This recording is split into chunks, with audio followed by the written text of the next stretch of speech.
Sering nggak sih kamu lagi lihat chart, tiba-tiba harganya balik arah gitu aja? Bingung kan? Nah, di sini kita bakal bongkar rahasia di baliknya. Ada satu teknik simple yang bisa ngubah total cara kamu baca chart. Yuk, kita mulai.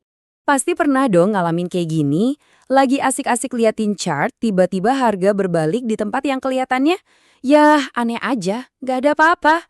Bikin pusing, frustrasi, dan mikir, ini gue salah lihat di mana sih? Nah, ini dia kuncinya teman-teman. Jawabannya itu seringkali nggak kelihatan di time frame yang lagi kamu buka. Cerita sebenarnya itu justru tersembunyi di dalam detail-detail kecil yang nggak kelihatan. Oke, bagian pertama. Kita akan ungkap cerita tersembunyi di dalam chart ini. Sesuatu yang kebanyakan trader, jujur aja, sering banget kelewatan. Caranya dengan mengintip ke time frame yang lebih kecil. Terus, untungnya apa? Gini, teknik ini bisa mengubah entry yang tadinya kira-kira jadi jelas banget, presisi. Dari yang tadinya buram jadi jernih. Gimana caranya? Langsung aja kita lihat. Coba dia lihat contoh ini. Ini chart emas di time frame 1 jam. Lihat kan, harga mantul di spike itu.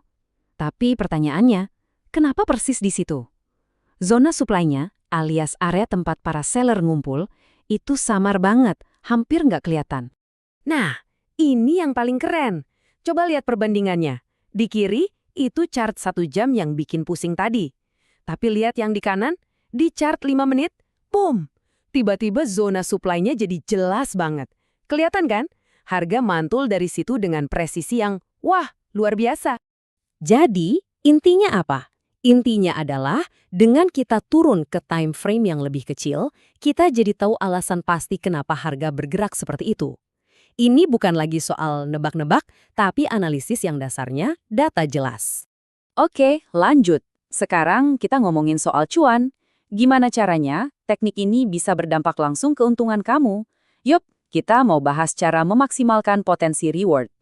Coba bayangin, kamu trading cuma ngelihat chart 1 jam. Zona supply-nya kan lebar tuh. Mau nggak mau, stop loss kamu juga harus lebar buat jaga-jaga. Nah, ini otomatis bikin rasio risk-reward kamu jadi kurang bagus. Kalau digambarin ya kira-kira kayak gini. Risikonya kelihatan gede kan dibandingin sama rewardnya? Ya, mungkin masih bisa profit sih. Tapi kita bisa bikin ini jadi jauh-jauh lebih baik. Dan disinilah permainannya berubah. Coba kita ikutin kutipan ini. Yuk, kita intip apa yang terjadi di chart 5 menit. Nah, ini dia. Di dalam zona 1 jam yang lebah tadi, ternyata ada harta karun tersembunyi.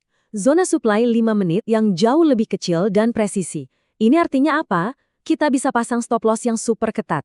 Risiko kita langsung dipangkas habis-habisan. Dan grafiknya nunjukin hasilnya dengan jelas banget. Lihat bedanya. Risikonya sekarang jadi kecil banget, sementara potensi rewardnya tetap sama. Rasio risk-rewardnya jadi wah gila-gilaan bagusnya. Tapi, tunggu dulu. Ada satu hal penting yang harus diingat. Ini semacam peringatan. Kamu mungkin bakal nemu zona demand kecil di time frame rendah.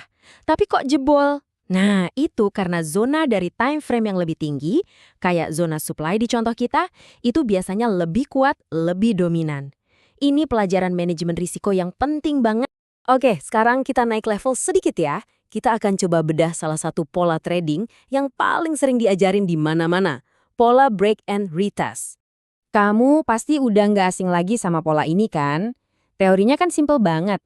Harga nembus support, kita tunggu harga balik lagi buat ngetes area itu sebagai resisten baru, terus kita sell, gitu kan? Nah, masalahnya di sini. Coba lihat chart ini. Harga malah balik arah jauh sebelum nyentuh garis itu. Loh kok bisa? Kalau teori di buku bener, kenapa ini kejadian? Jawabannya lagi-lagi ada di chart 5 menit.